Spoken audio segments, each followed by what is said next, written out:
Now, this is chapter number 16 of Spectrum Modern Indian History. This chapter is non cooperation movement and the खिलाफत आंदोलन. ठीक है, इससे पहले जो हमने डिस्कस करा था, we have already discussed about the home rule movement. ठीक है, we have already discuss about the home rule movement. We have already discuss about the Rowlatt act, the Jallianwala Bagh massacre, उन सब के बारे में बात हो चुकी है. Now, Gandhiji is there on the national scene regarding the freedom struggle. अब दो जो important movements होने वाले जो एक साथ हुए थे, वो एक था नॉन कोऑपरेशन मूवमेंट और दूसरा था खिलाफत आंदोलन. ठीक है, they both occurred at the same time. चलो इसको थोड़ा सा बैकग्राउंड से इसको टच करते हैं. 1919 की चल रही है ये, 1919 से 22 तक. Now, British were opposed during this particular period. British were opposed. दो इन्होंने करा, number one, and this was number two. Now, these two movement emerged from separate issues. ठीक है, तो खिलाफत आंदोलन तो जो बेसिकली खलीफेट का था उसके बारे में हम डिस्कस करेंगे. तो ये जो बेसिकली जो दोनों के दोनों जो मूवमेंट्स हैं ना, ये सेपरेट इश्यूज से निकल कर आए थे, बट एक कॉमन प्रोग्राम ऑफ एक्शन था इन दोनों के अंदर. काम जो करना था इन दोनों मूवमेंट्स के अंदर वो सेम था, that is non violent non cooperation. तो वॉयलेंस नहीं करना है और कोऑपरेट नहीं करना है, किसके साथ? ब्रिटिशर्स के साथ, राइट. तो Khilafat issue was not directly linked to the Indian politics. Now Khilafat का आप आगे देखोगे कि जो खिलाफत का जो इशू है, जो इंडिया के पॉलिटिक्स में आया था, उसका इंडियन पॉलिटिक्स से डायरेक्टली कोई रिलेशन नहीं था, बट इस इशू की वजह से there was increased Hindu Muslim unity in India. तो हिंदू मुस्लिम यूनिटी बढ़ गई थी. Let's go through the background first. In 1919, in particular, saw a strong feeling of discontent. So people were not happy. People were basically sad. ठीक है, all the sections of Indians with the Britishers. Now क्या क्या वो reasons थे? Number one reason, economic situation of the country. बहुत ज्यादा alarming situation हो गई थी और लोगों को इकोनॉमिक हार्डशिप्स, ठीक है, इकोनॉमिक हार्डशिप्स को के साथ डील करना पड़ रहा था. तो कंट्री की जो इकोनॉमिक सिचुएशन थी, जो फाइनेंशियल सिचुएशन थी, वो अच्छी नहीं थी. It was highly alarming. ठीक है, और सारे के सारे sections, all sections of the society suffered economic hardships. अब वो चाहे राइज इन प्राइसेस हो, डिक्रीज इन प्रोडक्शन हो इंडस्ट्रीज के अंदर, बर्डन ऑफ टैक्सेस और रेंट्स हो, तो ये सारी चीजें जो वर्ल्ड वॉर वन की वजह से आई थी. ठीक है, तो ये वर्ल्ड वॉर वन की वजह से ये इकोनॉमिक हार्डशिप्स इंडिया में आई थी. सेकंड जो प्रॉब्लम जिसकी वजह से लोग थोड़े से डिसकंटेंटेड थे, सैड थे, एग्रेसिव थे ब्रिटिशर्स की तरफ, second reason was the Rowlatt act, the anarchical and revolutionary crimes act of 1919. ये हमने we have discuss already discussed in the previous chapter. तो ये सर सिडनी रोलेट के कमीशन जो आया था 1918 में, based on that this act was passed, कि जो इंडिया के अंदर डिफेंस ऑफ इंडिया रूल्स थे, डिफेंस ऑफ इंडिया रूल्स थे, वो ड्यूरिंग वर्ल्ड वॉर वन लागू हो रखे थे. मतलब ये 1915 में आए थे, तो वर्ल्ड वॉर वन में हो रखे थे. अब इन रूल्स को, ये रूल्स अब वर्ल्ड वॉर वन के टाइम पे थे, वर्ल्ड वॉर वन तो खत्म हो गया. उसके बाद इन रूल्स को थोड़ा सा परमानेंटली इंडिया में एस्टेब्लिश करने के लिए, कि इनको परमानेंटली एस्टेब्लिश कर दें, तो ये एक्ट आया था. उसके बाद इम्पोजिशन ऑफ मार्शल लॉ, क्योंकि वॉयलेंस इतना ज्यादा बढ़ गया था, ठीक है, तो हर जगह पर मार्शल लॉ लगाना पड़ गया था. इसका मतलब मिलिट्री का टेक ओवर हो गया था. अलग अलग जगहों पे लोगों की जो सिविल लिबर्टीज थी उन पे रिस्ट्रिक्शंस लग गए थे. तो ये भी चीजें इंडियंस के लिए प्रॉब्लम्स कर रही थी. नेक्स्ट, मार्शल लॉ वगैरह आ गया था पंजाब में. और Jallianwala Bagh massacre which was on 13th of April 1919. So इसकी वजह से भी लोग जो हैं ज्यादा गुस्से में थे. नाउ जब ये जलियांवाला बाग मैसेकर हो गया था, तो उसके बाद अक्टूबर के पीरियड में एक कमेटी लेकर आए, हंटर कमेटी. और इस हंटर कमेटी का बेसिकली जो काम था, वो काम क्या था, कि पंजाब के अंदर जो एट्रोसिटीज हुई थी, या जहां पर भी, कि Bombay, Punjab, Bombay, number one was Bombay, Punjab, Delhi, इन जो जगहों पर जो वॉयलेंस वगैरह हुआ है, उसके कॉजेज क्या हैं, and what were the steps taken to stop down these causes. इन वॉयलेंस को रोकने के लिए क्या करना था. तो कौन सी आई थी? सर विलियम हंटर की कमेटी आई थी अक्टूबर के पीरियड में. ठीक है, और हंटर कमेटी ने जब अपनी रिपोर्ट पब्लिश करी, उसके बाद उसने एक आईवॉश की तरह हो गया कि उसने किसी चीज को गलत बताया नहीं। तो जो लोग थे वो इससे भी परेशान थे, इस कमेटी की रिपोर्ट से परेशान थे। हाउस ऑफ लॉर्ड्स, जो ब्रिटेन के अंदर जो पार्लियामेंट का जो अपर हाउस है, हाउस ऑफ लॉर्ड्स, उसने जनरल डायर, जिनकी वजह से जिन्होंने गोलियां चलवाई थी जलियांवाला बाग में, ठीक है, तो वहां पर उनके एक्शंस को सही माना गया था। ठीक है, तो ये चीज भी जो है इंडियंस को परेशान कर रही थी। उसके अलावा the fourth reason which was the Montagu Chelmsford reforms. ठीक है, तो सबसे पहले तो अगस्त 1917 के अंदर सबसे पहले मोंटेग्यू की स्टेटमेंट आती है। ठीक है, क्या आती है? मोंटेग्यू की स्टेटमेंट। उसके बाद जुलाई 1918 के अंदर मोंटेग्यू चेम्सफोर्ड रिफॉर्म्स आते हैं। मोंटेग्यू वाज द कौन था? Secretary of state, and Chelmsford was the viceroy during that particular period. ठीक है, तो ये रिफॉर्म्स आते हैं। अब इन रिफॉर्म्स में सेल्फ गवर्नमेंट देने की बात करी थी, लेकिन इस कंप्लीटली तो सेल्फ गवर्नमेंट नहीं दे सकते, तो एक इल कंसीव्ड स्कीम निकाली गई, एक षड्यंत्र रचा गया, और क्या लेकर आ गए? डायर की, यानी ड्यूल रूल लेकर आ गए। ठीक है, एंड इस ड्यूल रूल के अंदर क्या था? There were reserved subjects and transferred subject. Transferred subjects को कौन डील करेगा? द रिस्पॉन्सिबल मिनिस्टर्स इसके साथ डील करेंगे। रिजर्व सब्जेक्ट्स के साथ डील करेंगे गवर्नर जनरल और उसका काउंसिल। तो स्कीम लेकर आए ताकि इंडियंस को कंप्लीटली सेल्फ गवर्नमेंट ना देनी पड़े, तो इससे भी लोग ज्यादा परेशान थे। तो these were the certain reasons. ठीक है, these were the certain reasons जिसकी वजह से 1919 के अंदर लोग डिसकंटेंटेड है। नंबर 1 इकोनॉमिक रीजंस हो गया, number 2 the Rowlatt Act, number 3 the Hunter Committee report and the House of Lords के comments, and number 4 the Montagu Chelmsford reforms की वजह से जो दायर किया थी। Right now, First world War के पीरियड के बाद, post First world War period, ठीक है, इसने पॉलिटिकल एक्शन के लिए काफी कुछ करा। क्या क्या हुआ इंडिया के अंदर पॉलिटिकल एक्शन के लिए? सारा जो ग्राउंड था ना, वो पहले से रेडी था, वो सारा का सारा ग्राउंड। नंबर 1 लखनऊ पैक्ट हो चुका था 1960 का, जिसके अंदर Muslim League plus the Indian National Congress were together.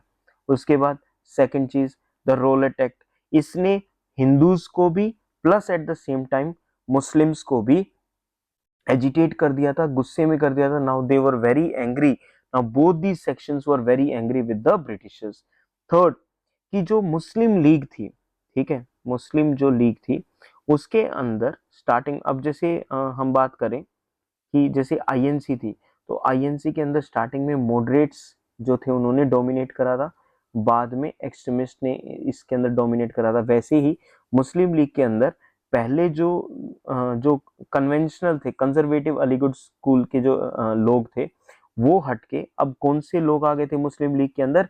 Radical nationalist आ गए थे। रेडिकल नेशनलिस्ट मुस्लिम्स आ गए थे, जो चीजों को फटाफट करना चाहते हैं। They were more like the extremist. ठीक है, मोहम्मद अली जिन्ना, अबुल कलाम आजाद, हकीम अजमल खान, ठीक है, हसन इमाम। तो these people were more radical in their approach. Now they wanted, radical मतलब दे वांटेड चेंजेस, ठीक है, जो सिस्टम चल रहा है। तो younger elements they advocated militant nationalism, active participation in the national movement. ठीक है, और बहुत ही ज्यादा स्ट्रॉन्ग एंटी इंपेरियलिस्ट सेंटीमेंट आ गया लोगों के अंदर। कैसे इमोशंस आ गए? एंटी इंपेरियलिस्ट, यानी अगेंस्ट ब्रिटिशर्स आ गए। ठीक है, और इस एटमॉस्फेयर के अंदर, अब ये एटमॉस्फेयर सेट हो गया। लखनऊ पैक्ट की वजह से आईएनसी और मुस्लिम लीग एक साथ आ गए, आईएनसी प्लस मुस्लिम लीग एक साथ आ गए। रोलेट एक्ट की वजह से ये दोनों गुस्से में हो रखे हैं। And third one, Muslim league is now being dominated by radical nationalist Muslims like these people. अब इस पूरे के पूरे सिचुएशन के अंदर, इस पूरी सिचुएशन के अंदर क्या होने लगा? इसी पॉइंट पे खिलाफत इशू आ गया। ठीक है, और इस खिलाफत इशू के आसपास धीरे धीरे नॉन कोऑपरेशन मूवमेंट का जो है डेवलपमेंट जो है वो शुरू हो गया। ठीक है, तो पहले खिलाफत इशू आता है और उसके आसपास क्या डेवलप हो जाता है? Non cooperation movement. तो चलो सबसे पहले खिलाफत इशू को समझते हैं, फिर पढ़ेंगे नॉन कोऑपरेशन मूवमेंट के बारे में। Okay, this is our topic, which is the खिलाफत issue. Fine. Now, the Khilafat issue paved the way for a consolidation of emergence of radical nationalist trend among the younger generation of Muslims. ठीक है, जो radical nationalist थे, Muslims थे, अब उनका emergence और भी ज्यादा हो गया. एमरजेंस तो हो ही रहा था, उनको और भी ज्यादा कंसोलिडेशन मिल गया, वे और भी ज्यादा पक्के हो चुके थे. And section of traditional Muslim scholars were becoming increasingly critical of the British rule. और जो पहले वाले जो मुस्लिम्स थे, अब वो भी क्या करने लगे थे, खिलाफत इशू की वजह से ब्रिटिश रूल को पहले वो अच्छा मानते थे, अब वो उसके बिल्कुल इंक्रीजिंगली उसके क्रिटिकल हो गए थे, उसको गलत मानने लगे थे, क्रिटिक करने लगे थे उसको. ठीक है, अब ये प्रॉब्लम क्या थी, व्हाट वाज दिस खिलाफत issue. Now the question arises. Now during the first world war allied powers थी, एलाइड पावर्स में ब्रिटिशर्स थे, एलाइड पावर्स के अंदर कौन थे, ब्रिटिशर्स. और इनके अगेंस्ट में जो फाइट कर रहे थे वो थे Germany, Austria Hungary and Turkey, ये लोग थे.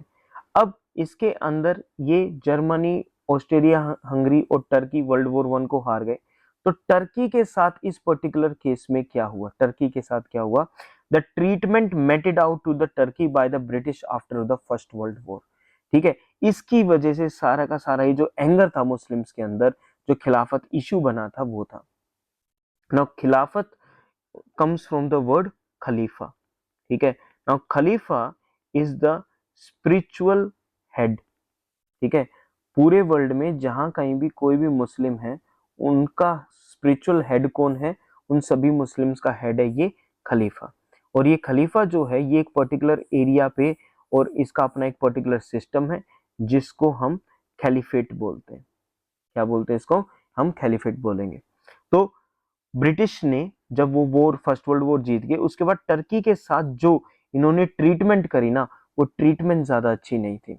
ठीक है, बिकॉज सुल्तान ऑफ टर्की, उसको स्पिरिचुअल लीडर माना जाता था, ही वॉज द खलीफा. ठीक है, Turkey was allied with Germany and Austria, ये हम देख चुके हैं, and they were against Turkey. And Turkey was dismembered, यानी जो टर्की का जो पर्टिकुलर एरिया था उसके अलग अलग क्या कर दिए, पार्ट्स कर दिए, कि ये वाला पार्ट्स फ्रांस के पास चला गया, ये ब्रिटेन के पास चला गया, और उसके अलग अलग पार्ट्स कर दिए थे. ठीक है, दिस इंसेंस्ड मुस्लिम्स, और खलीफा को उनकी पावर से रिमूव कर दिया गया था. तो दो चीजें हो गई, टर्की को डिसमेंबर्ड्स यानी उसको पार्ट्स में डिवाइड कर दिया था, नंबर 1. सेकंड, खलीफा जो था उसकी पावर्स को रिमूव कर दिया था. This incensed Muslims all over the world. अब जितने भी मुस्लिम्स थे पूरे वर्ल्ड में, उन सबको इस चीज से बहुत ज्यादा परेशानी थी कि हमारे आपने स्पिरिचुअल जो हमारे हेड है उनके साथ ऐसी ट्रीटमेंट क्यों करी. नाउ इंडिया में भी Muslim started demanding from the British. अब उनकी डिमांड्स क्या क्या है वो देख लेते हैं. नंबर 1, खलीफा का जो कंट्रोल है over the Muslim sacred places, जो मुस्लिम के सेक्रेड प्लेसेस हैं, खलीफा का कंट्रोल उस पर वापस से बनाया जाना चाहिए, रिटेन कर देना चाहिए. And second, Khalifa should be left with sufficient territories after territorial arrangements, कि आपने जो टर्की की जो टेरिटरी थी आपने उसका रीअरेंजमेंट तो कर दिया, लेकिन खलीफा के पास आपको इतनी टेरिटरी तो रखनी पड़ेगी, इतना एरिया आपको रखना पड़ेगा जिससे कि खलीफा इजीली अपना काम कर सके. Now these were the two basic demands जो इंडिया के अंदर Muslims were demanding from the British. ठीक है, तो फर्स्ट वर्ल्ड वॉर के अंदर टर्की के साथ क्या, फर्स्ट वर्ल्ड वॉर के बाद टर्की के साथ क्या जो वो था उनकी, ब्रिटिश ने क्या करा उसकी वजह से. ठीक है, first it was dismembered, second खलीफा से उनकी पावर्स ले ली गई थी. ठीक है, एंड मुस्लिम्स वर डिमांडिंग खलीफा का सेक्रेड प्लेसेस पर वापस से कंट्रोल आए. And second one, khalifa should have sufficient territories after the territorial arrangements. Fine, तो यहां तक हमारा क्लियर हो गया बिल्कुल. इसको एक बार वापस से इसको एक बार देख लेना, खिलाफत इशू वाले को. फाइन, अब हम आगे चलते हैं इसमें. नाउ इन अर्ली 1919, ठीक है, खिलाफत committee was formed under the leadership of Ali brothers. इनकी लीडरशिप अली ब्रदर्स, कौन कौन है, शौकत अली एंड मोहम्मद अली. ठीक है, और कौन है, Maulana Azad, Ajmal Khan, Hasrat Mohani. Now you have to remember these names. क्यों क्यों ऐसा क्या कर रहे हैं, 1919 के अंदर एक खिलाफत कमेटी बनाई गई उस कमेटी को बनाने वाले कौन थे? शौकत अली, मोहम्मद अली, मौलाना आजाद, अजमल खान एंड हसरत मोहानी। तो आपको ये नाम याद करने पड़ेंगे, ठीक है।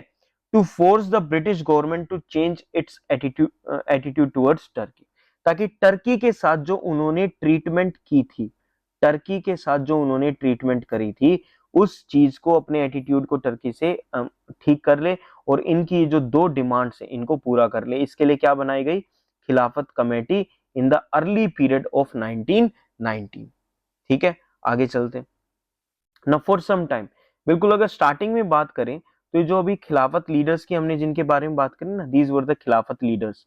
Now these Khilafat leaders limited their actions to meetings, petitions, deputations in the favour of the Khilafat, ठीक है। तो मीटिंग्स कर रहे हैं, पेटिशन दे रहे हैं ब्रिटिशर्स को, वहां पर लोग मिलने के लिए जा रहे हैं, डेपुटेशन के लिए जा रहे हैं। ये तो बिल्कुल शुरुआत का काम था, लेकिन उनको पता है इस चीज से कोई भी रिजल्ट नहीं निकलने वाला है, सो इसको हटा दीजिए। नेक्स्ट पे आ जाते हैं लेटर पार्ट पे। अब militant trend emerged demanding an active agitation such as stopping all cooperation with the British. Now this was the second stage. First stage में तो वही मॉडरेट्स की तरह, ठीक है, प्रेयर, पेटिशन और ये सब। एंड सेकंड जो स्टेज थी, उस स्टेज के अंदर एक्टिव एजिटेशन करना है, एक्टिव स्ट्राइक्स करनी है, रिवोल्ट्स करना है, ये सब करना है, ठीक है। और ब्रिटिश के साथ हर प्रकार का जो कोऑपरेशन है वो बंद कर दिया जाए। क्या करा?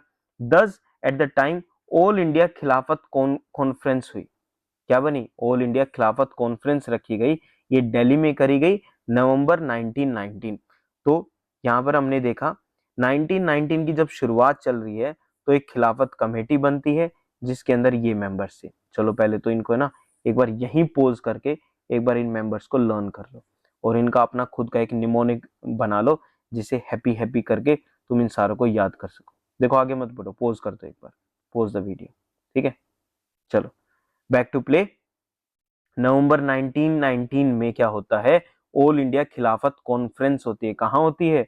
दिल्ली के अंदर। और एक कॉल दी जाती है, क्या फैसला होता है? बॉयकॉट ऑफ ब्रिटिश गुड्स, ठीक है। तो जो स्वदेशी पार्टीशन ऑफ बंगाल के टाइम पे जो हुआ था वही अब भी हो रहा है, boycott of the British good, ठीक है।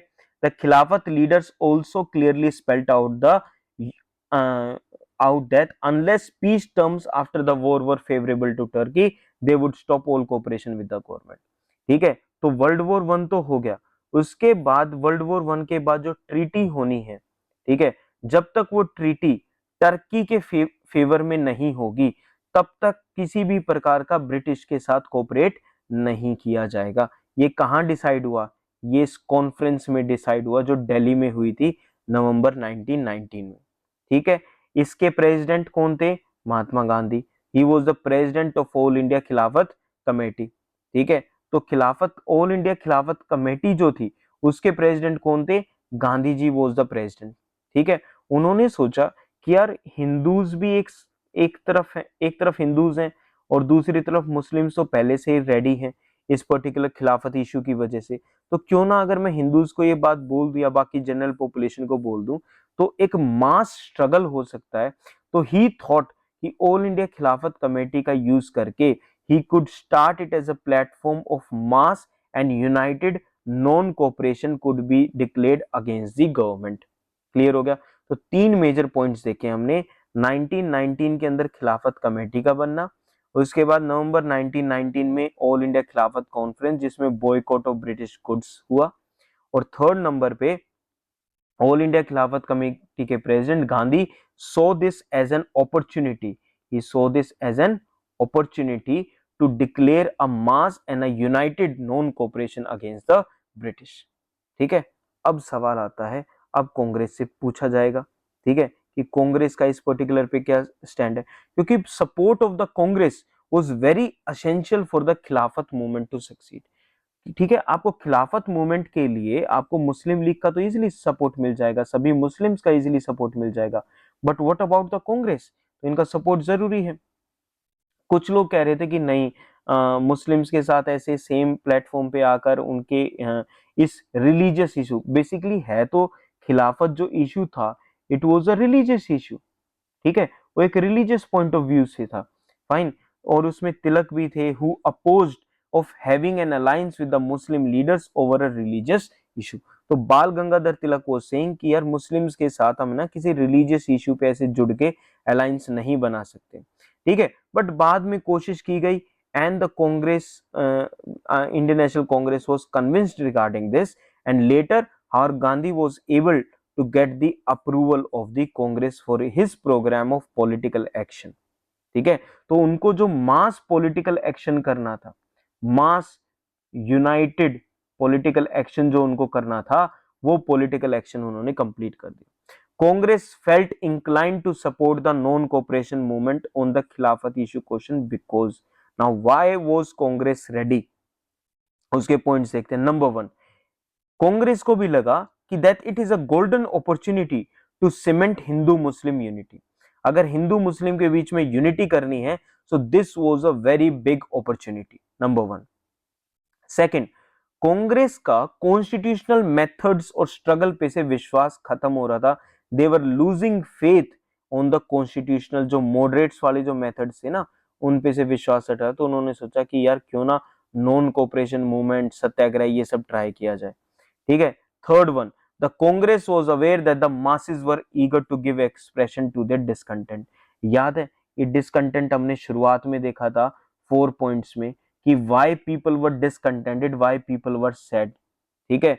तो कांग्रेस को लगा कि लोगों को, मासेस को अपना जो डिसकंटेंट है वो दिखाने के लिए वो बिल्कुल तैयार हैं, they were highly eager at that point, ठीक है। तो इन 3 रीजंस की वजह से Congress said yes to the non cooperation movement and the Khilafat issue, ठीक है।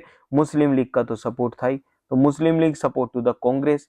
The Muslim League also decided to give full support to the Congress and its agitation on political question. किसी प्रकार का भी जो भी रिवोल्ट वगैरह होना है, जो भी एजिटेशन होनी है, हल्ला गुल्ला होना है, वो सब रेडी है उस चीज के लिए।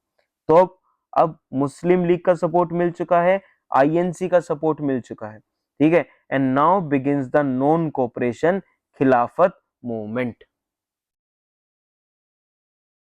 फरवरी 1920, अब इसमें थोड़ी सी डेट्स इंपॉर्टेंट है तो उस पर थोड़ा सा ध्यान दीजिएगा। तो फरवरी 1920 आ चुका है, ठीक है, क्योंकि इससे पहले जो हमने देखा था लास्ट वाला, वो नवंबर 1919 में all India Khilafat conference held हो चुकी है, बीच में उनको टाइम लग गया। अब फरवरी के अंदर 1920 a joint Hindu Muslim deputation was sent to the Viceroy।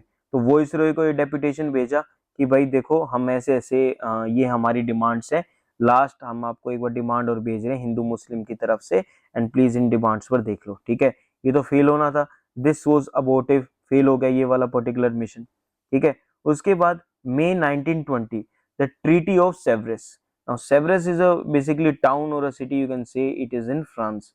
तो इसके अंदर वर्ल्ड वॉर 1 के बाद, किसी भी वॉर के बाद कोई ट्रीटी होती है तो वो ये एक वन ऑफ द ट्रीटी थी, ट्रीटी ऑफ सेवरेस।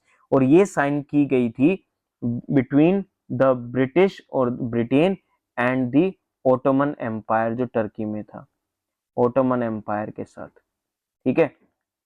तो this treaty of Sevres was with Turkey and it was signed in May 1920। और इस ट्रीटी की वजह से टर्की जो है वो कंप्लीटली डिसमेंबर्ड हो गया, उसको पार्ट्स में डिवाइड कर दिया गया, डिवाइडेड इन पार्ट्स, ठीक है। उसके बाद जून 1920 में सभी ये चल रहे हैं, तो फेब 1920 में जॉइंट हिंदू मुस्लिम डेपुटेशन भेजा गया, मई 1920 में ट्रीटी ऑफ सेवरेस हुई, और जून 1920 के अंदर all party conference at Allahabad. All party conference का मतलब बेसिकली यहाँ पर ये है the INC, the Muslim League and all the other parties were also present there, ठीक है। Now this was held at Allahabad. It approved a programme of boycott of schools, colleges, law courts and ask Gandhi to lead it.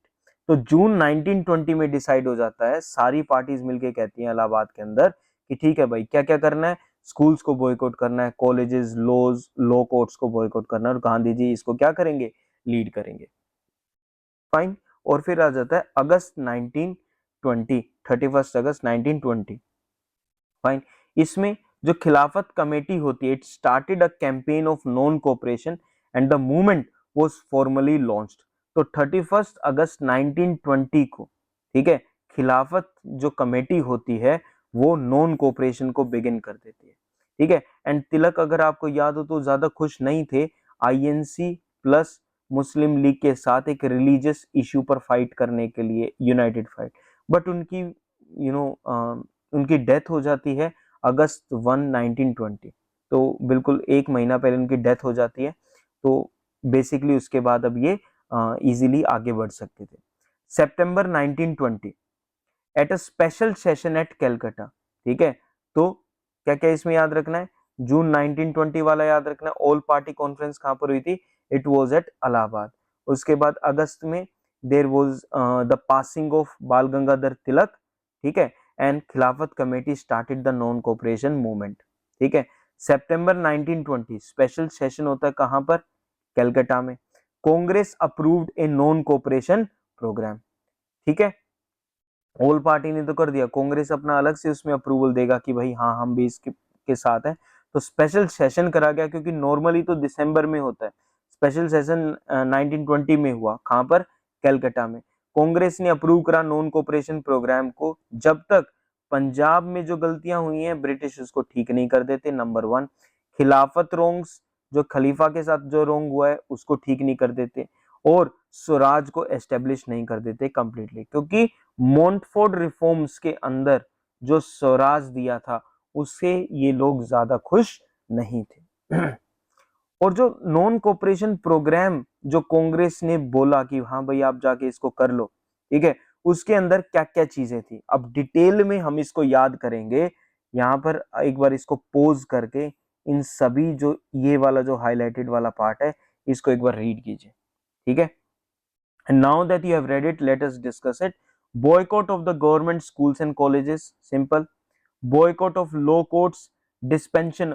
अब law courts को छोड़ दिया, अब जो किसी के झगड़े होंगे उनको कौन ठीक करेगा, भाई वो पंचायत के थ्रू ठीक करे जाएंगे।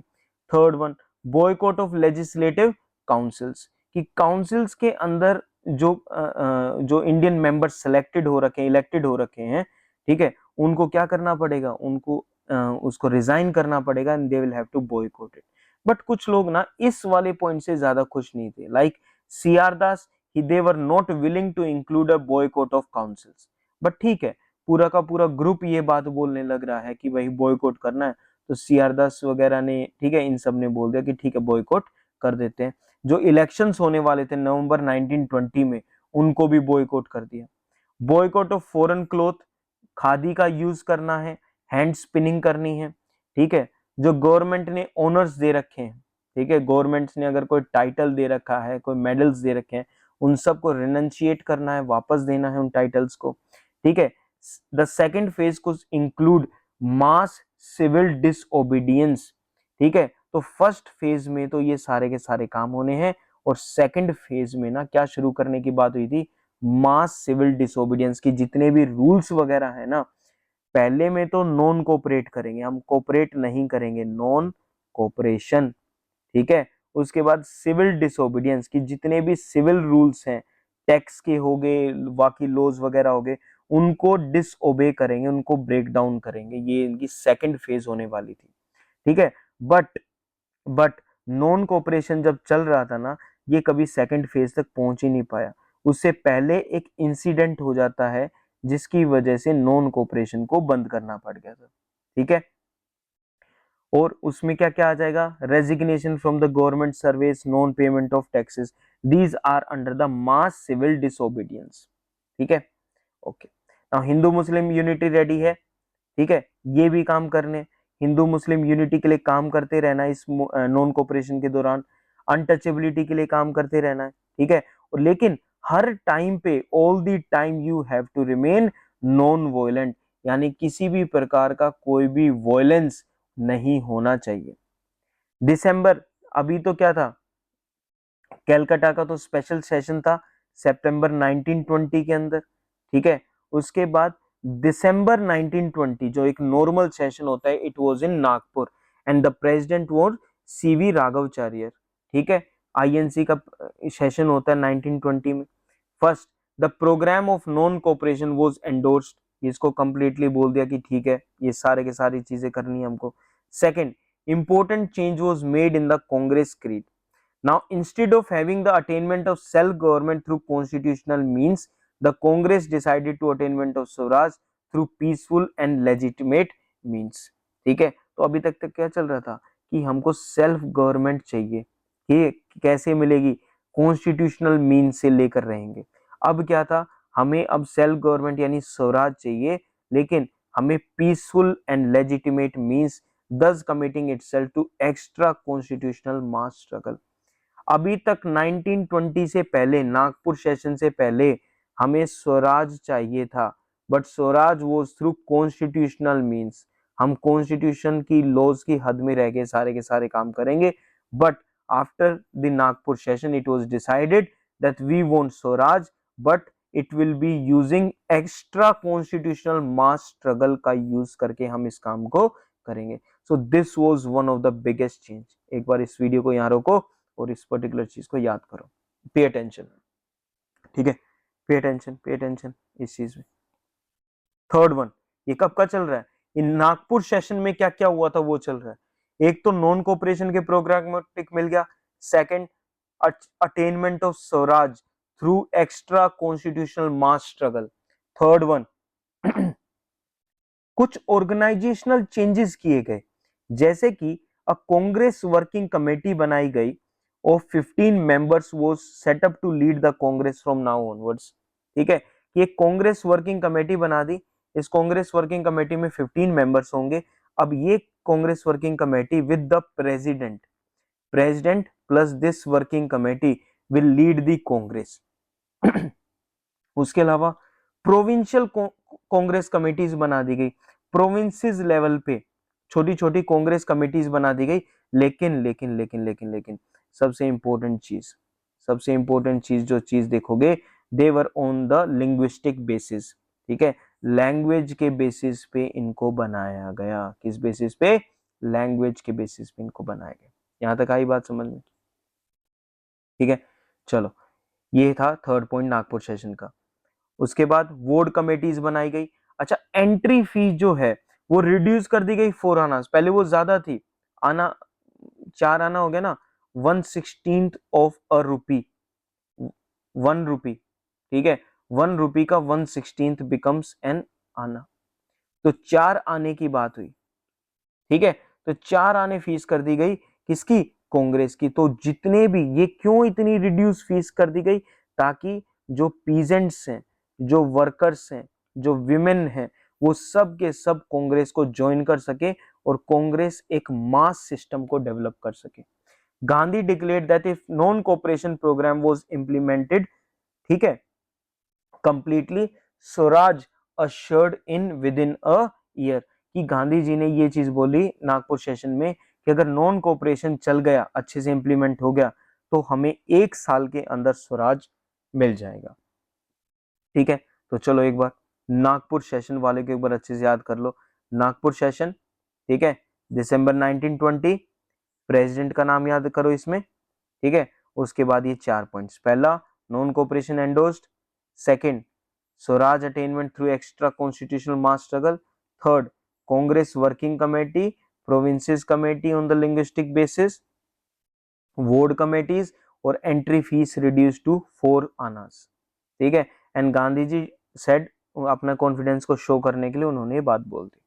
Fine, okay. Now at this particular stage some leaders like Mohammad Ali Jinnah, Annie Besant, G S Khaparde, ठीक है, BC Pal left the Congress as they believed in constitutional and lawful struggle.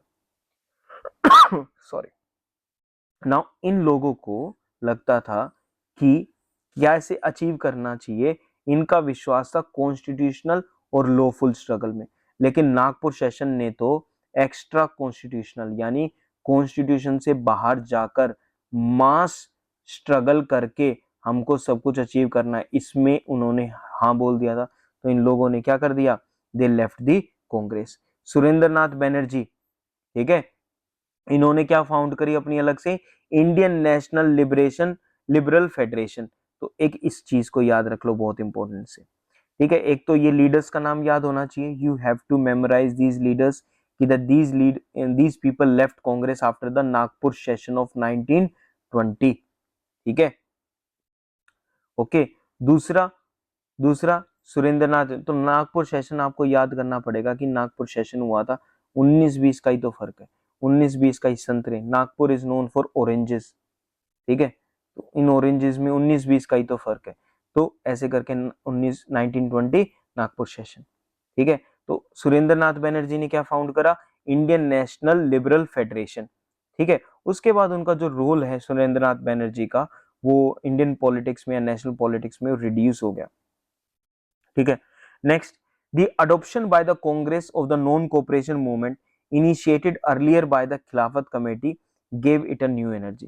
खिलाफत कमेटी ने पहले शुरू करा था, if you remember, Khilafat committee ने नॉन कोऑपरेशन को शुरू कर दिया था, फिर कांग्रेस ने उसको हाँ बोल दिया, तो एक नई एनर्जी मिल गई खिलाफत वाले को, ठीक है। एंड 1921-22 में बिल्कुल एक खिलाफत नॉन कोऑपरेशन मूवमेंट चलता रहा, ठीक है। अब ये मूवमेंट कांग्रेस ने भी शुरू कर दिया, मुस्लिम लीग ने, सबने शुरू कर दिया, अब ये मूवमेंट स्प्रेड होने के लिए रेडी है।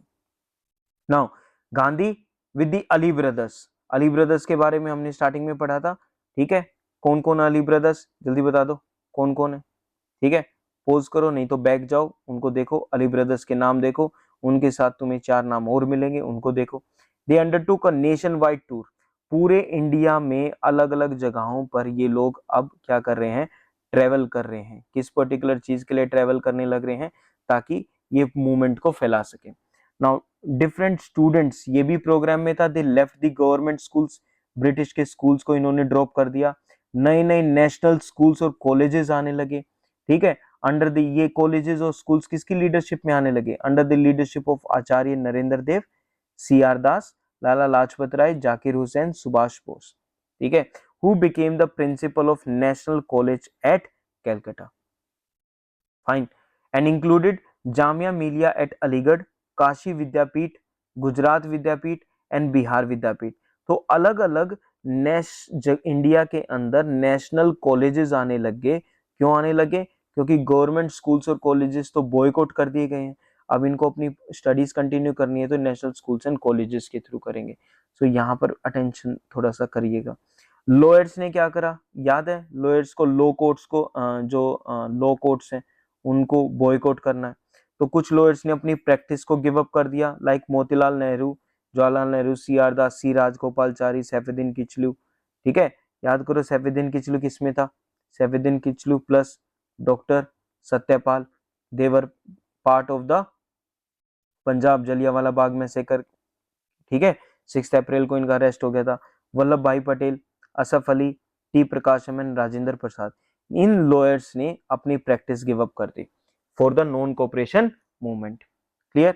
फॉरेन क्लॉथ को पब्लिकली बर्न किया गया, इंपोर्ट्स जो हैं वो बहुत ज्यादा गिर गए, क्योंकि ब्रिटिश का तो कोई सामान यूज नहीं करना, तो इनडायरेक्टली इकोनॉमिकली ब्रिटिश को हर्ट करा जा रहा है इस पर्टिकुलर सिचुएशन में।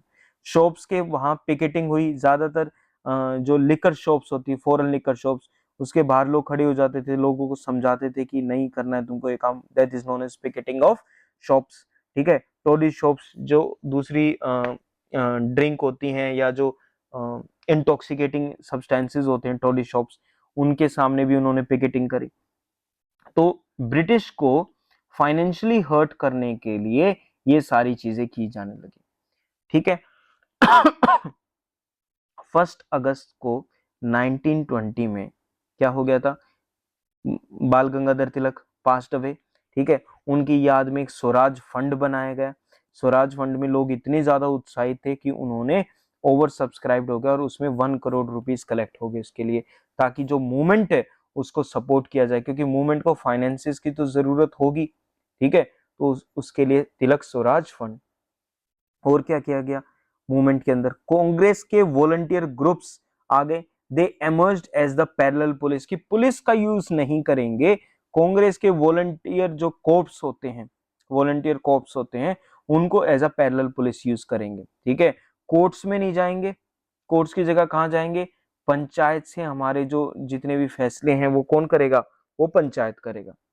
जुलाई 1921 में अली ब्रदर्स, ठीक है, Mohammad Ali, Shaukat Ali, they gave a call to the Muslims to resign from the army, क्योंकि वो बोलने लगे कि नहीं, आर्मी में रहना एक अनरिलीजियस चीज है, मुस्लिम्स को शोभा नहीं देता, तो जुलाई 1921 में अली ब्रदर्स की इस बात को सुन के, और इस बात की वजह से इनको अली ब्रदर्स को बाद में अरेस्ट भी कर लिया गया सितंबर के अंदर।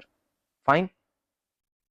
उसके बाद आता है the Congress gave a call to the local Congress body to start the civil disobedience if it was thought that the people were ready for it. कि अगर लोकल कांग्रेस बॉडीज को ये लगता है कि, क्योंकि याद करो सेकंड फेज में क्या करना है, सिविल डिसोबीडियंस शुरू करना है, मास सिविल डिसोबीडियंस शुरू करना है। अगर इस पॉइंट ऑफ टाइम तक पीछे वाली चीजें दिमाग से थोड़ी सी हट रही हैं, तो what you have to do is you have to just start the lecture again. ठीक है, इसको एक बार दोबारा यहाँ तक देखो, so that you have to memorise these things. ठीक है, ये सुनने के लिए नहीं है कोई भी चीज, you have to memorise them, you have to keep them in your mind, that is the main issue. ठीक है, तो Congress gave a call to the local Congress body, बोला कि अगर मासेस रेडी हैं सिविल डिसोबीडियंस के लिए तो आप शुरू कर लो। Already a no tax movement against the union board taxes in Midnapore Bengal and Guntur in Andhra Pradesh were going on. ठीक है, ऑलरेडी कई कई जगहों पर तो सिविल डिसोबीडियंस शुरू ही हो गया था। सिविल डिसोबीडियंस में आपको टैक्स नहीं भरना है, there is a no tax campaign civil disobedience के अंदर। ठीक है, नॉन कोऑपरेशन में आपको कोऑपरेट नहीं करना है गवर्नमेंट के साथ, सिविल डिसोबीडियंस में आपको रूल ब्रेक करना है, रूल है टैक्स देने का, तो सिविल डिसोबीडियंस में आप टैक्स नहीं दोगे, नो टैक्स कैंपेन। कहां कहां पर चल रहा है, मिदनापुर में चल रहा है, जो बंगाल में गुंटूर में चल रहा है। मिदनापुर में इसको कौन लीड कर रहा था, बीरेंद्रनाथ समसाल, तो इस पर्टिकुलर नाम को आप याद रखेंगे, बीरेंद्रनाथ समसाल। ये मिदनापुर में नो टैक्स कैंपेन चल रहा था during the non cooperation movement in 1921। Assam में क्या चल रहा है, what was going on in Assam, तो असम में स्ट्राइक्स चल रही हैं, tea plantation, steamer services, Assam Bengal railways has been organised, JM Sengupta was a prominent leader in these strikes. तो दिस इज रिगार्डिंग असम। ठीक है, अलग अलग चीजों में स्ट्राइक्स चलने लग रही हैं, नंबर 1, और जेएम सेनगुप्ता वहां के लीडर है। नवंबर 1921 prince of Wales India visit करा और बहुत ज्यादा स्ट्राइक्स हुई, डेमोन्स्ट्रेशंस हुई। तो प्रिंस एडवर्ड इंडिया में आए थे, तो उनके रिगार्डिंग स्ट्राइक्स और डेमोन्स्ट्रेशंस हुई। Spirit of defiance and unrest gave rise to many local struggle. अब ये जो इतना स्ट्रगल चलने लग रहा है नेशनल लेवल पे, इतना डिफाइंस चलने लग रहा है कि लॉज को डिफाई करा जा रहा है, तोड़ा जा रहा है, तो पीजेंट मूवमेंट वाले चैप्टर में if you remember, peasant movement वाले में we read about number of peasant struggles like Awadh Kisan movement, Eka movement और the unity movement, Mappila revolt Kerala में, मालाबार में। ठीक है, तो ये सारे के सारे मूवमेंट जो हैं ये नॉन कोऑपरेशन मूवमेंट के टाइम के हैं। बाकी लोगों को देखते हुए लोकल स्ट्रगल्स भी क्या होने लगे, राइज अप होने लगे, लोकल स्ट्रगल्स भी ऊपर आने लगे। ठीक है, सिक्स ने एजिटेशन शुरू कर दिया, क्योंकि जो गुरुद्वारा को मेंटेन करते थे महंत्स, ठीक है, वो बहुत ही ज्यादा करप्शन वगैरह करते थे, तो इन्होंने बोला कि भाई हम इनको रिमूव करेंगे। तो महंत्स को रिमूव करने का प्रोसेस भी नॉन कोऑपरेशन के मूवमेंट के टाइम पे था।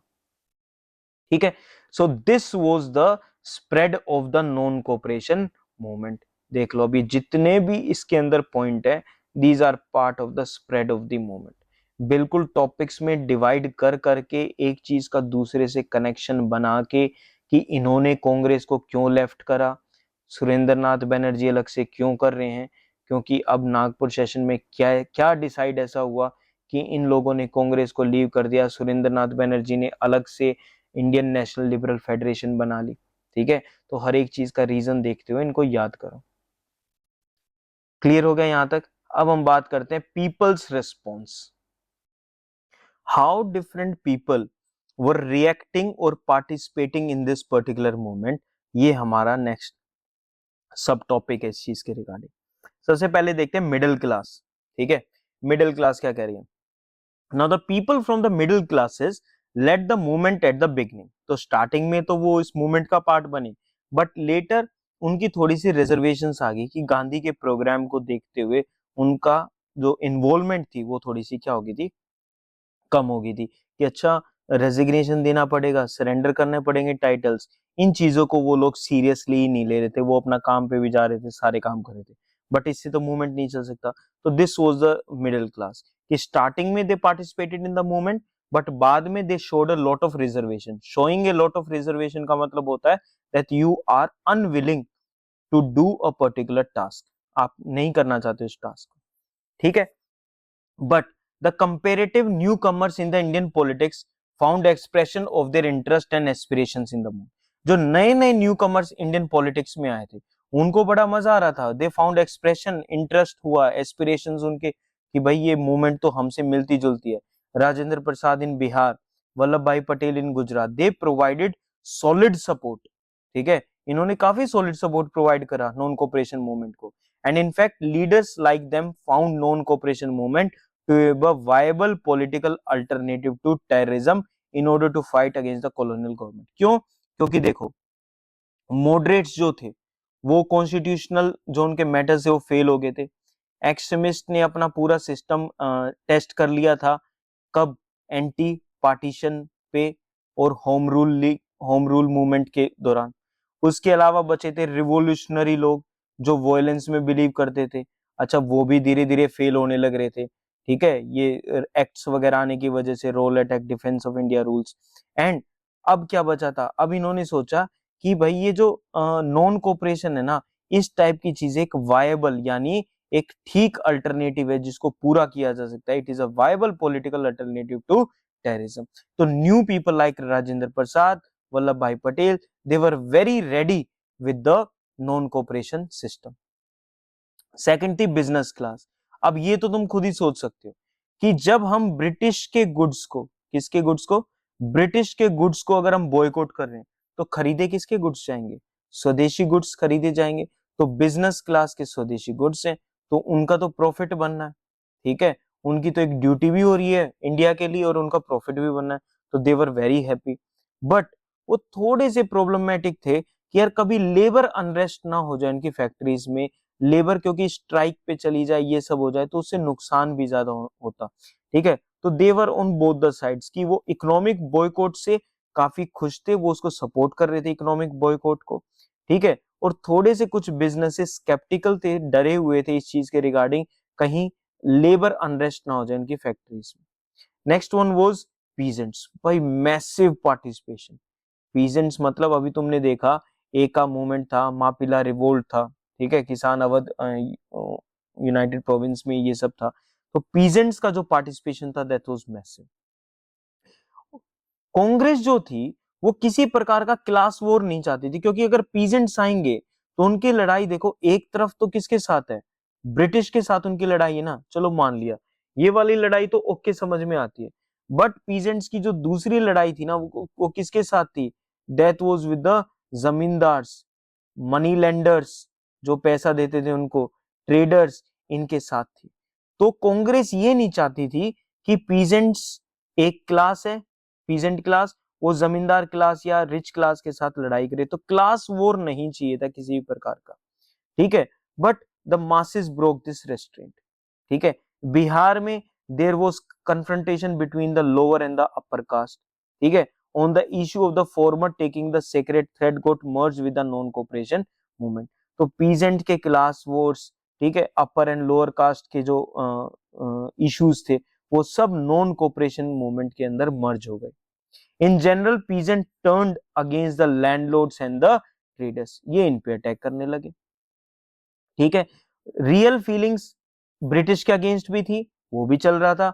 बट इनके जो इंडियन मास्टर्स थे, इनके ओप्रेसर्स थे, जो इन लोगों को जो लोग डोमिनेट कर रहे थे लैंडलॉर्ड्स और ट्रेडर्स, उनके अगेंस्ट भी पीजेंट्स ने पार्टिसिपेट करा.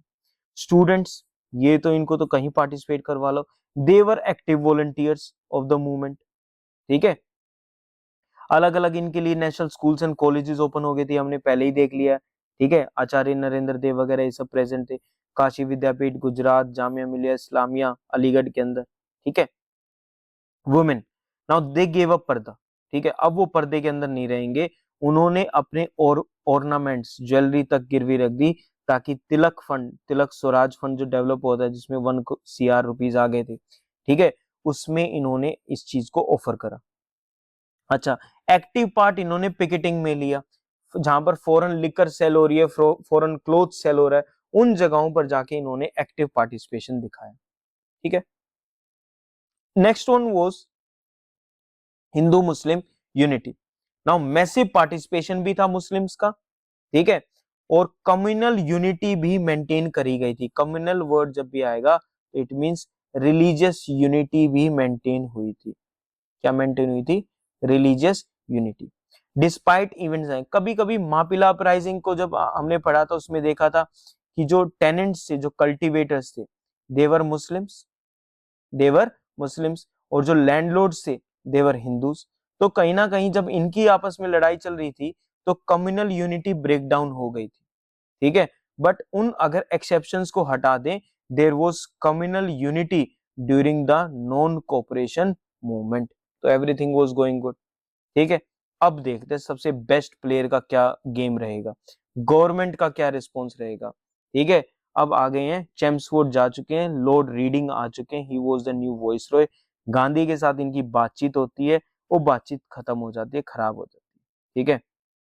क्यों? क्योंकि ये बोलता है कि आप एक काम करो, जो अली खिलाफत के जो लीडर्स है ना, अली ब्रदर्स वगैरह हैं, आप उनको बोलो अपनी स्पीच में से ये डिलीट कर दे, वो डिलीट। तो कहीं ना कहीं गांधी को वर्सेस अली ब्रदर्स करना चाहते थे ब्रिटिशर्स। बहुत पुराना गेम है, ठीक है, दोनों ग्रुप्स के बीच में लड़ाई कराना। बट ये भाई साहब हैं समझदार, इन्होंने they he realize government was trying to divide a wedge between him and the Khilafat leaders. एक वेज बनाना चाहते हैं, बीच में दरार लाना चाहते हैं इन दोनों के, ठीक है। In December the government came down heavily on protesters. अब गवर्नमेंट को कोई दूसरा तो काम लग नहीं रहा था, उन्होंने प्रोटेस्टर्स की पिटाई करनी शुरू कर दी। जो वॉलंटियर कोप्स थे, याद है वॉलंटियर कोप्स कौन थे? पैरेलल पुलिस, ठीक है, दे वर डिक्लेयर्ड इलीगल, कि लाओ तुम पुलिसिंग करके दिखाओ। पब्लिक मीटिंग्स को बैन कर दिया गया, प्रेस को गैग कर दिया गया, प्रेस को रोक दिया गया, and mostly leaders barring Gandhi were arrest. Gandhi को अरेस्ट कर लेते फिर तो क्या प्रॉब्लम हो जाती? वही प्रॉब्लम होती जो एनी बेसेंट को होम रूल लीग के टाइम पे अरेस्ट करके हुई थी। गांधी को अरेस्ट नहीं करा, उसके अलावा जो भी छोटे मोटे लीडर्स थे सबको अरेस्ट कर लिया। This was what the government action. Clear हो गया यहां तक बात? अब नेक्स्ट पे चलते हैं, next is the last phase of the movement, ठीक है। अब कांग्रेस प्रेशर दिए जा रही है कि भाई साहब सेकंड फेज कब शुरू होगा। सेकंड फेज में क्या था? सिविल डिसोबीडियंस प्रोग्राम शुरू करने, ठीक है। Ahmedabad session of 1921 presided over incidentally by कौन थे? सी आर दास, बट ये जेल में थे, तो इनकी जगह हकीम अजमल खान एक्टिंग प्रेसिडेंट बने, ठीक है। उन्होंने गांधी को अपॉइंट कर दिया इस पर्टिकुलर चीज के लिए, ठीक है। तो नागपुर सेशन के बाद अगला सेशन कब हुआ?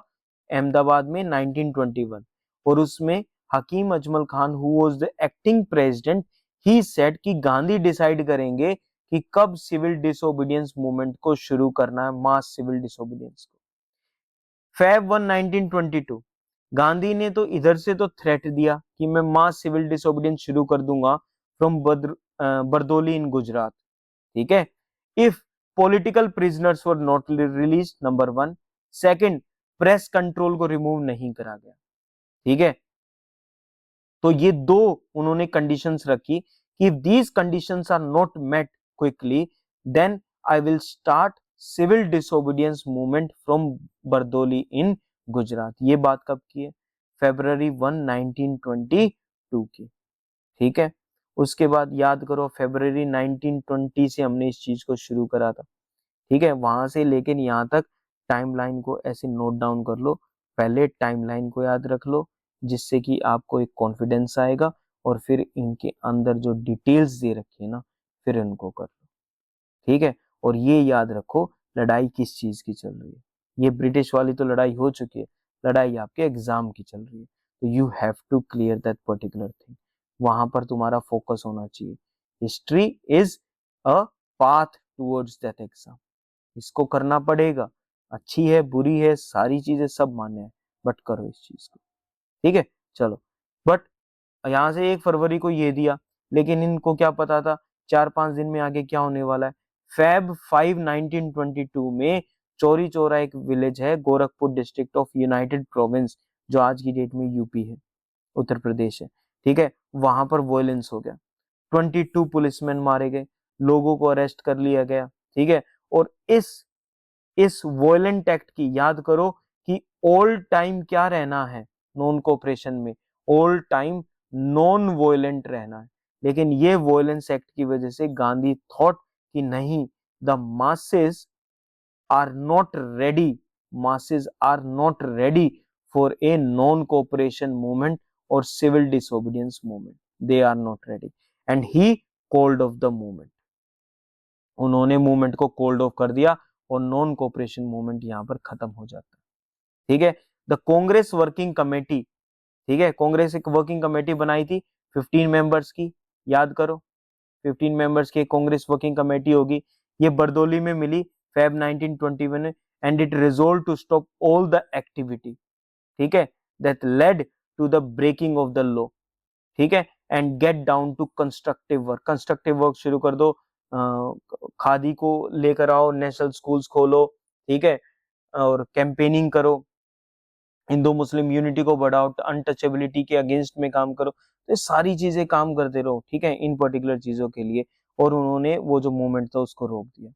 सी आर दास, मोतीलाल नेहरू, सुभाष चंद्र बोस, ये एकदम से अमेज्ड हो गए, बेविल्डरमेंट, दे वर ऑल अमेज्ड कि गांधी ने ये डिसीजन जो लिया है मूवमेंट को विड्रॉ करने का, ठीक है भाई ये क्यों है, फिर वो अपने रीजंस एक्सप्लेन करते थे। मार्च 1922 में Gandhi was arrested and he was given 6 years in jail because of the non cooperation movement में जो जो चीजें हुई, ठीक है, and this came to an end. Why Gandhi withdrew the movement? Gandhi he felt that कि जो मेथड ऑफ नॉन वायलेंस है उसको लोग पूरी तरीके से समझ नहीं पाए, और इंसिडेंट्स लाइक चोरी चोरा विलेज में जो हुआ उससे तो बिल्कुल ये यकीन हो गया कि मासेस को भी नॉन वायलेंस समझ में नहीं आया।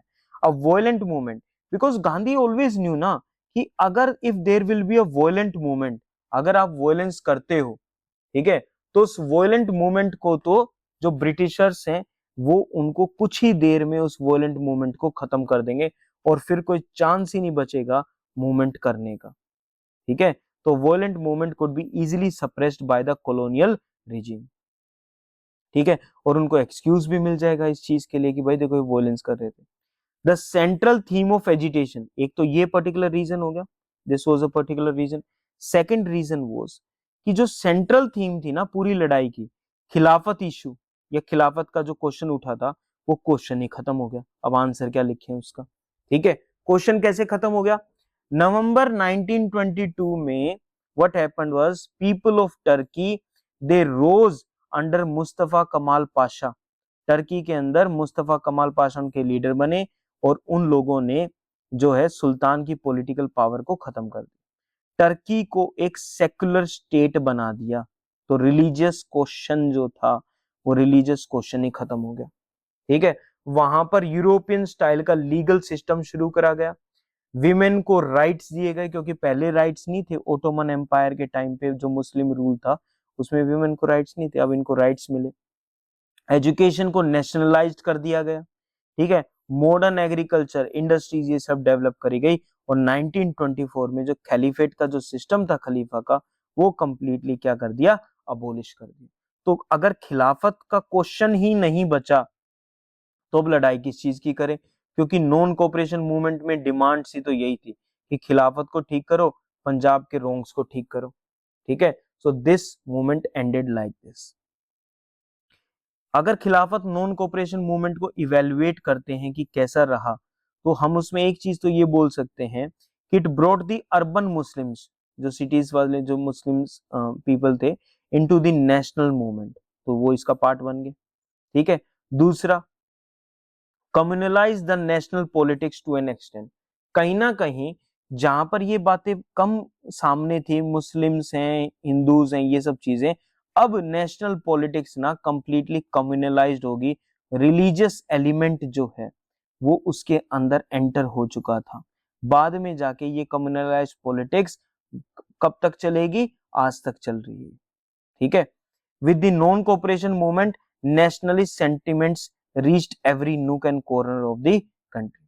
नॉन कोऑपरेशन से एक फायदा ये हुआ कि जो नेशनलिज्म की भावना थी ना वो पूरे इंडिया में फैल चुकी थी, हर लोगों तक, every strata of population, every level या every segment of population, artisans, peasants, workers, ठीक है, students, urban poor, women, traders, सभी के बीच वो जा चुकी थी, ठीक है। दो मिथ्स ब्रेक डाउन हो गए, कौन से दो कॉलोनियल के दो मिथ्स ब्रेक डाउन हो गए। वन, कि जो ब्रिटिश का रूल है वो इंडियंस के हक में है, ये एक तो बिल्कुल ब्रेक डाउन हो गया कि नहीं, बिल्कुल भी हक में नहीं है। मॉडरेट्स को थोड़ा थोड़ा ये लगता था ना कि ब्रिटिश का रूल इंडियंस के हक में, अब ये बिल्कुल ब्रेक डाउन हो गया। सेकंड, दैट ब्रिटिश का रूल इनविंसिबल है, इट इज इनविंसिबल मतलब ऑल पावरफुल, जो कभी भी एंड नहीं हो सकता, नहीं, ये मिथ भी ब्रेक डाउन हो गया। जब इतने मासेस एक साथ आए तो दिस मिथ ऑल्सो बस्टेड। तो ये नॉन कोऑपरेशन के क्या हैं, कुछ पॉजिटिव चीजें हैं जो हमें नॉन कोऑपरेशन की वजह से मिली थी। ठीक है, so this was the complete chapter in which we discussed about the non-cooperation movement, we discussed about the खिलाफत issue or the खिलाफत movement. ठीक है, there are number of factual points, there are number of dates which you need to keep in your mind, there are number of reasons and pointers which are highly crucial, जो चीजें अलग से add की गई हैं उनको वैसे एक बार देख लेना। and this was chapter number 16. learn it, revise it again, memorize it, keep watching and do watch it at 1.5x and keep learning and keep smiling.